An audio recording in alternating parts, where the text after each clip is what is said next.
Allora, sono Alessandro Zan, assessore all'ambiente e alla sostenibilità del Comune di Padova.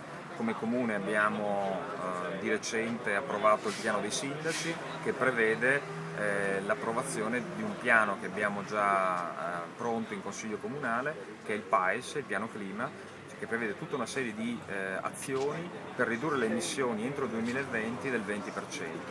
Dentro questo piano ci sono delle azioni concrete per la sostenibilità, tra cui ad esempio l'installazione di impianti fotovoltaici. Padova è la sesta città in Italia in valore assoluto per impianti fotovoltaici installati. Abbiamo coperto 54 scuole di proprietà della città che sono oggi autosufficienti sul piano energetico. Stiamo realizzando un progetto enorme sul parcheggio dello stadio di calcio e grandi impianti fotovoltaici su industrie e aziende della città, e questo faciliterà, diciamo, la produzione di energia elettrica, che renderà sempre più autosufficiente la città di Padova, che peraltro è gemellata dal 67 con Friburgo, una delle città più ecologiche al mondo, e su questo si inserisce anche il progetto della mobilità elettrica. Noi vorremmo realizzare dei parcheggi scambiatori dove i cittadini possono lasciare la loro auto fuori città e utilizzare per l'ingresso in città i veicoli elettrici,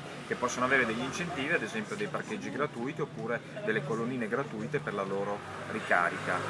In più ci sono tutta una serie di iniziative, tra cui il City Porto, che è, diciamo, il vettore per la consegna delle merci, che oggi funziona a metano, che stiamo invece pensando di renderlo elettrico, anche questo è un passo in avanti per la sostenibilità della città di Padova.